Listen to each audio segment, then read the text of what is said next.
I'm Rolmo, and welcome to Rolmo, Interviews with Positive Energy. Today, I'm honored to welcome Jampa Mackenzie Stewart, the author of a soon-to-be published book on the life of Longchenpa, the famous 14th century towering philosopher and spiritual master of Tibetan Buddhism. Jampa, thank you for doing this interview with me and with my Rolmo format on YouTube. Thank you, Longchenpa. I'm very honored to be here. Okay, you're welcome. Could we start? I'd like to, since we're both students of Longchenpa, let's start with the prayer to Longchenpa before we do the interview.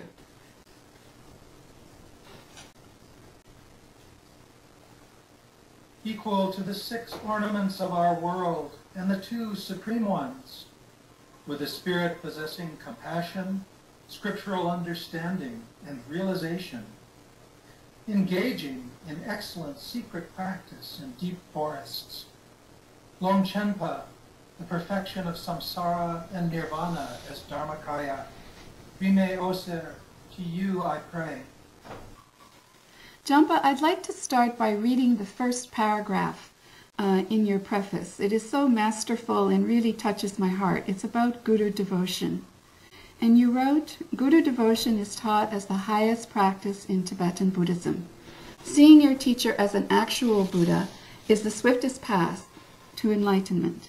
And not only your own teacher, a sincere practitioner must arouse true uncontrived devotion to the entire lineage of transmission, from the primordial Buddha Samantabhadra down to one's own kind root Lama.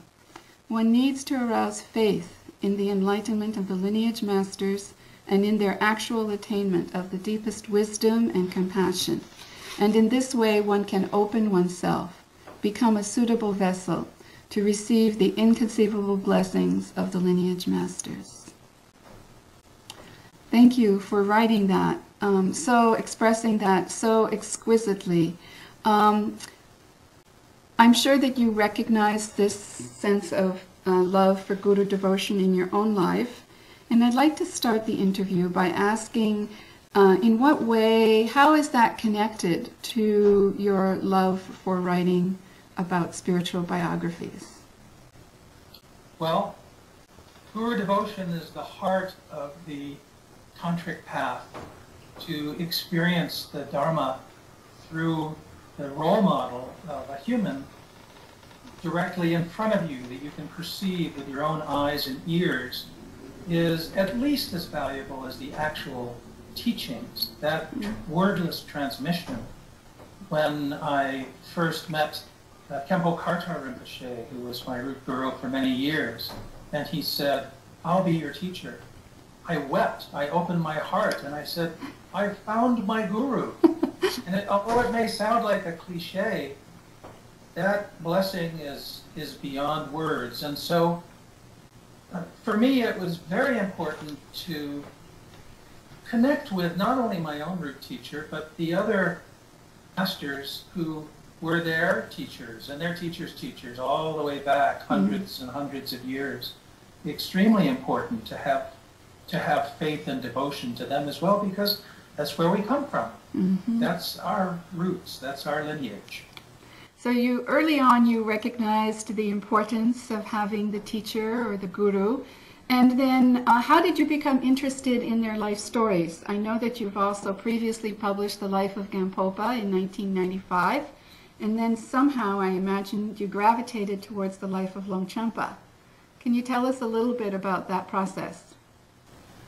Well, yes, I'll try to keep it short, but in 1971, I read The Life of Milarepa, Tibet's great yogi Milarepa. And again, after finishing that book, I wept to see the closeness of this student-teacher relationship. And it wasn't until 10 years later that I actually met my teacher. But it was through that aspiration that I believe that I actually connected with that lineage. And so one weekend I visited Karmatriana Dharmachakra. Khenpo Karthar Rinpoche was doing a teaching on the lives of the Kagyu forefathers. And among those, of course, he taught on the life of Gampopa. And I thought, wow, what a fabulous story. How come nobody knows it? It's almost as good as Milarepa's. And so, so that's what got me started to feel that people could really benefit from knowing this. Absolutely. And it was 10 years later, 15 years later, maybe almost 20 years later that I was looking for another project. And I was receiving a lot of teachings from my various gurus on Longchenpa, or really from Longchenpa's works, and I was astonished at how profound they were. Yes. Yet I knew nothing about it. And so that's why I decided to write that book. Wow, wonderful. So let's situate Longchenpa. First of all, he is a 14th century master. Maybe we could start out with just a brief synopsis of his life. Well, Longchenpa was born in the very early part of the 14th century.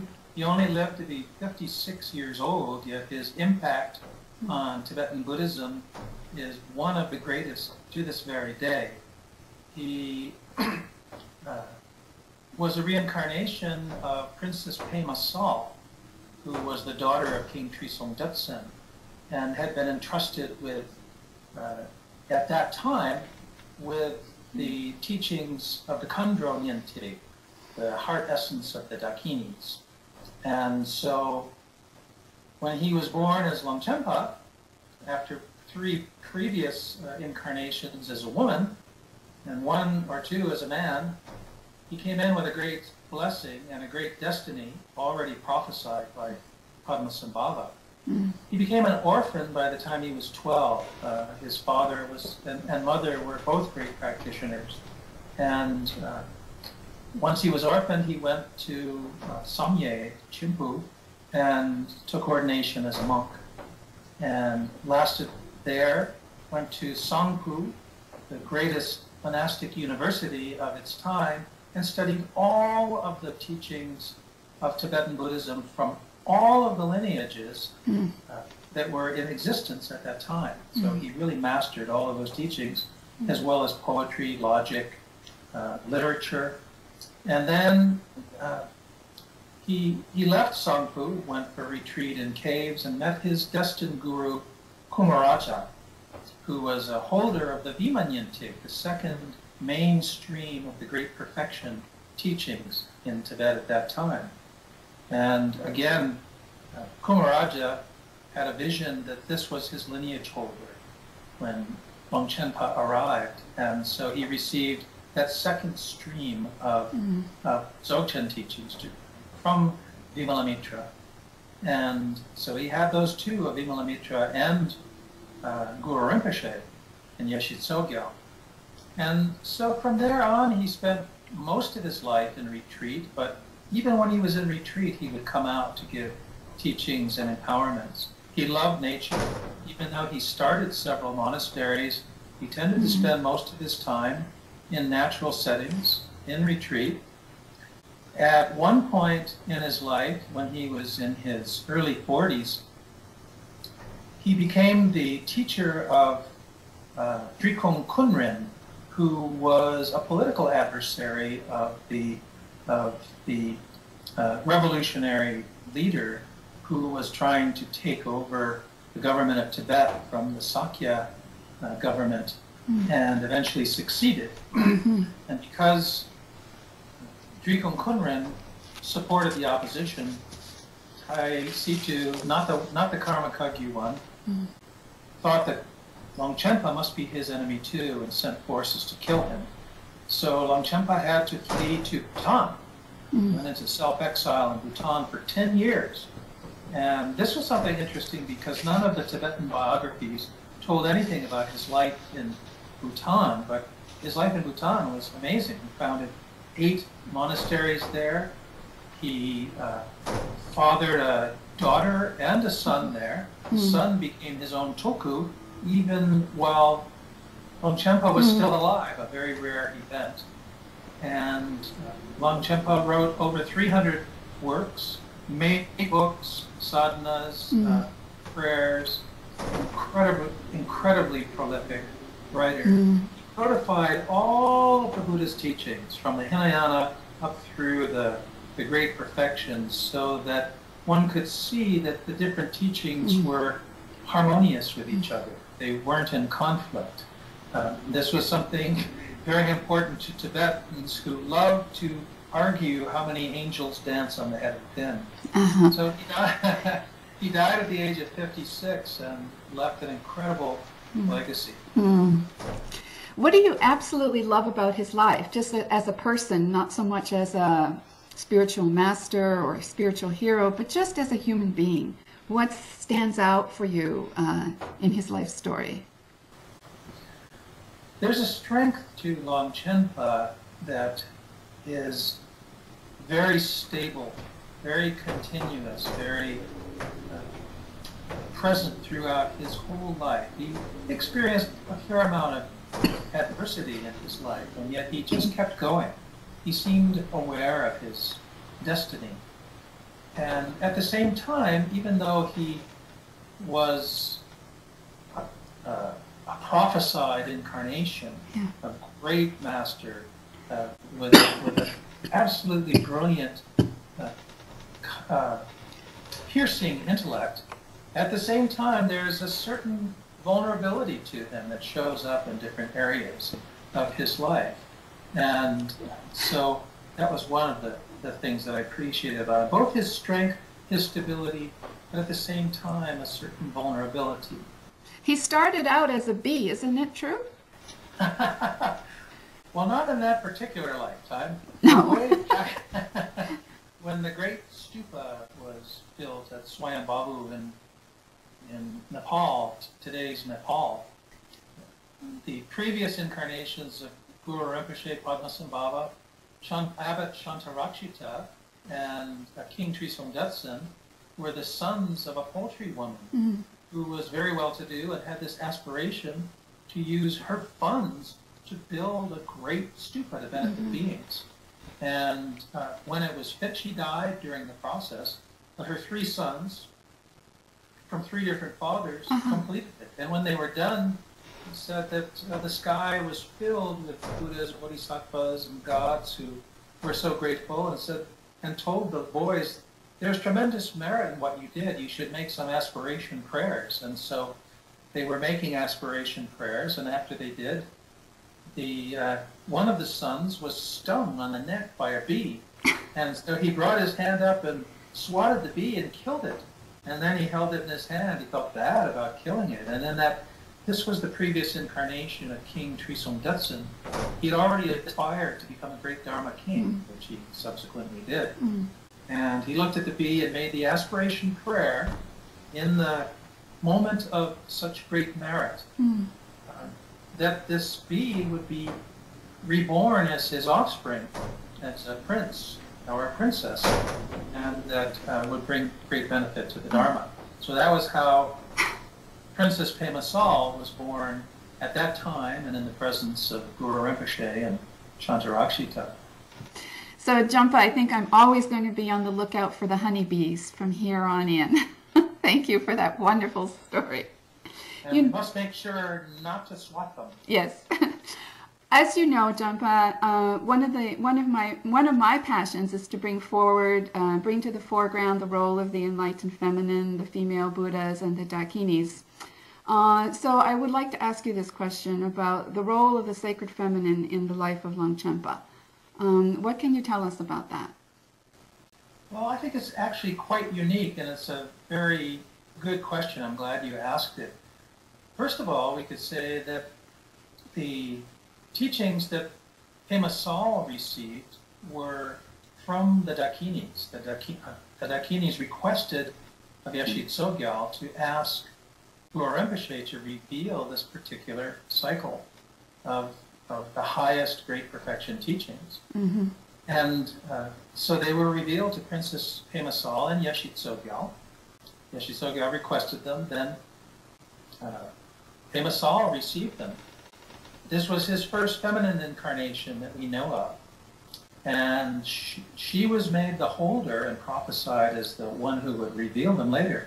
Then her next two incarnations were also as women, very active in the Dharma. The first one was a consort of a great Tirtan, and it was said that she achieved the same level of realization as the Tirtan did. And the second one was also as a consort of a great Lama. She used her influence to build a great temple. So it's very unusual for there to be these prior life stories of these tremendous masters who that were female. And so he carried that in as he came in. His mother was a very important woman who came from a very illustrious family. Then even before he was born, a Dharma protectress, a female, called in Rolmo or Remati, appeared to his mother and said, this child is very important, I'm going to protect this child. She was there at his birth. She was there at numerous times during his life. So we had this female protectress that was watching him all the time.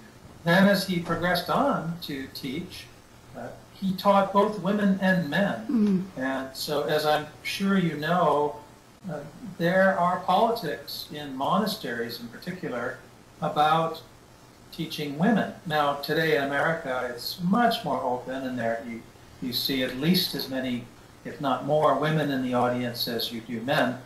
But still, among the monastics, there was kind of a silent wall that may prevent women. Longchenpa was teaching largely lay people. He did teach monks and nuns as well, and he had them as disciples. But certainly many of his students, his close disciples, were women. And he also had close links with other female protectresses, such as Dorji Udrunma, and Yidams appeared to him, such as Vajravarahi, and Ekajati, the primary female protectress of the whole Great Perfection lineage, the number one protectress, also appeared to him in person and blessed him. He had conversations with them like you and I are conversing today. How unusual. So certainly the highest level of Dharma is without gender, and yet it's really important, especially in these times, for acknowledging the power and the role of the feminine in the Dharma. Oh, well, thank you for adding this contribution.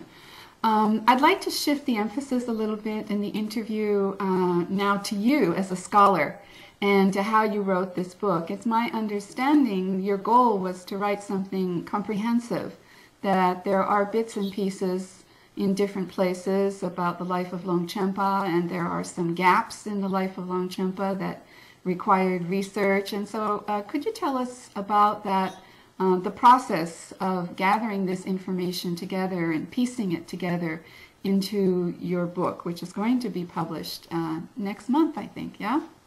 Yes, coming out with Shambhala January 3rd. Great. So tell us about how you went about collecting this information and putting it all together.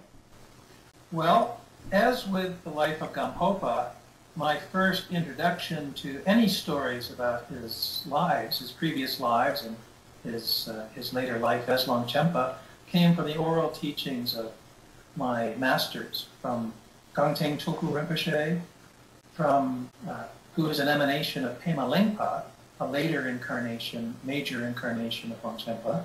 He gave a life story, as did Adzon Pelo Rinpoche, while teaching from Longchenpa's resting at ease in the nature of mind.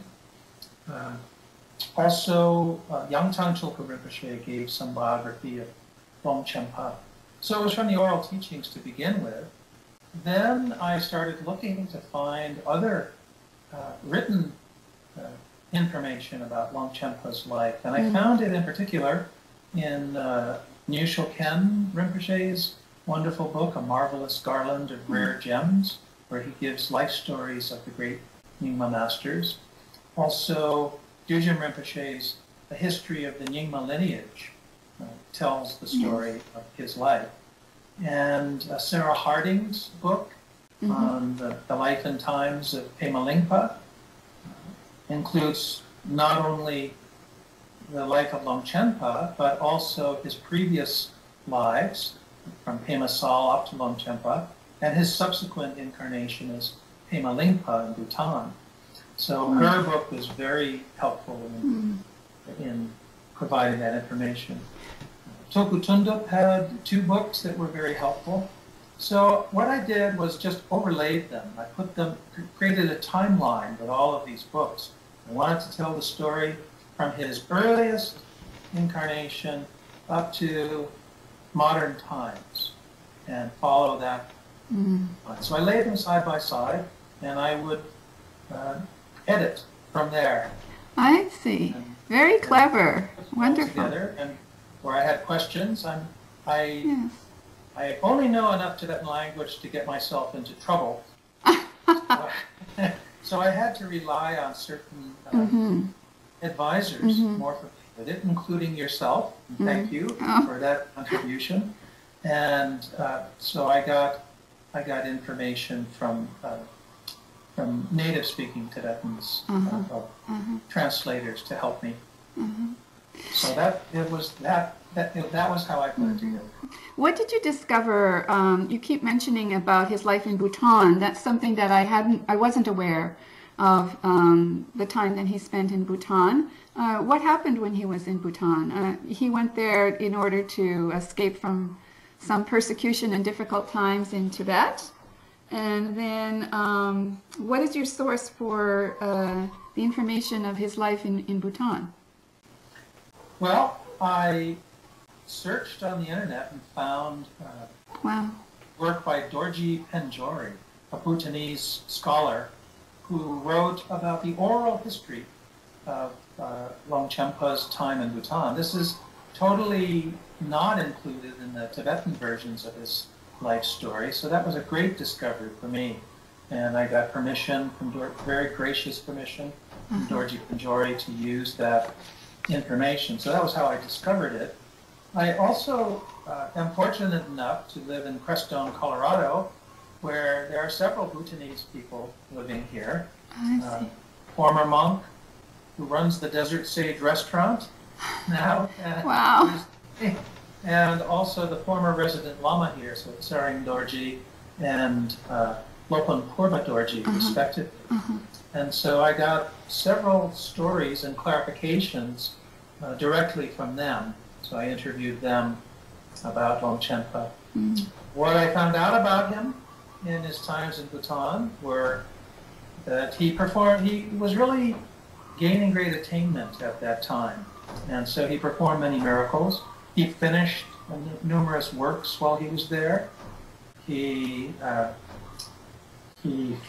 met a young woman named Kitpala, the daughter of a Lama that he was teaching in Kunzang Leng, and she came to Tarpa with him, and with her they fathered 2 children, which was curious because he was a monk, but at a certain stage, as you know, it's said that in order to keep the higher vows, it's important to not be bound by the lower vows. We have the vows of Hinayana, the Bodhisattva vows, and then the Tantric vows. And so he fathered 2 children. We unfortunately don't know too much about the daughter, but the son became his tulku and became one of his major lineage holders subsequently. He had some conflicts while he was there with the people at different times. There were attempts made on his life. Being a master doesn't always mean your life is a bed of roses, and but he managed to work his way around those problems. He had at one time 100,000 people come to his teaching, and many of them rose to perform different miracles. He had the Dharma protectors Rahula and Dorji Legpa actually appear to him while he was there and serve as his attendants. So actually Dorji Legpa was in Tibet, I take that back, but Rahula was actually present in his life disguised as his stable manager. Apparently, Longchenpa had a herd of horses. You know, you've really whetted my appetite for your book. I so look forward to reading the book in full and all of these details. I also noticed in the manuscript, the book is beautiful with these line drawings, and it's exquisite. Tell us about these line drawings. They're so well done. Well, I agree with the Little Prince, who said, "What use is a book without pictures?" I've always liked illustrated books. They really make it come alive. So I had arranged a whole series of Tonka illustrations and line drawings from many different sources, photos. And about a month before my deadline, the publisher, my editor, contacted me and said, "We can't use these. They're too disparate. There are too many different styles. It doesn't hold together." So I had 1 month to get 20 illustrations together. And they gave me the names of Robert Beer, the great Tibetan illustrator, and also Chris Bannigan, who had previously illustrated many books, including the lives of the 16 Karmapas, came out about 30 years ago, and up in Canada. So I contacted them and said, "Help! I need help quick!" And these guys were fabulous. They put together some just beautiful illustrations. Fortunately, they had some of them on hand. Among the illustrations are, first time ever that I've seen a line drawing of Princess Pema Sal, beautiful one by Chris Bannigan, and also by Chris, an original line drawing of Dorje Yudrunma, the great goddess protectress. And then a few others from Marpa Chogyam and his wife, Kondra Dechen. And from Glenn Eddy, his widow, gave us permission to use his beautiful picture of Jnanasukha. From Gomchen Oleshe, a very famous hermit illustration. Through Keith Dowman, I got his permission. So we did it. We got together all of these illustrations, plus photos from various sources, including yourself, from sacred sites of Longchenpa. So I was very delighted with that. And just one other thing I wanted to mention is that I have always really appreciated glossaries that explain all the jargon of the different religions. And so I have an extensive glossary that I spent a lot of time on in there, and I hope that that will really benefit people in helping to penetrate the very unique language of Dzogchen. I found when I started, even though I had 10 years of Karma Kagyu teachings, I was lost in the jargon of Dzogchen. It's totally different. And also, I'm told we will have an extensive index that will help people to locate things.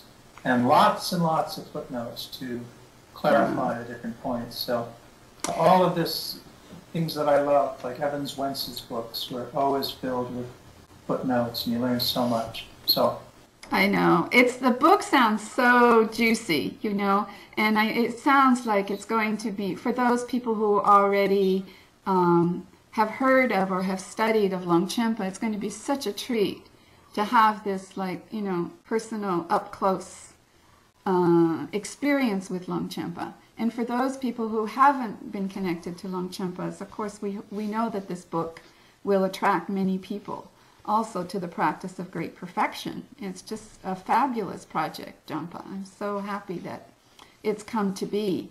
Time is running away from us, and I'd just like to close, if I may. I mean, you spent, I don't know, how many years on this Longchenpa book? Since 2008 or something? 2010 was when I started. 10, okay. So you've been, like, in close contact with Longchenpa.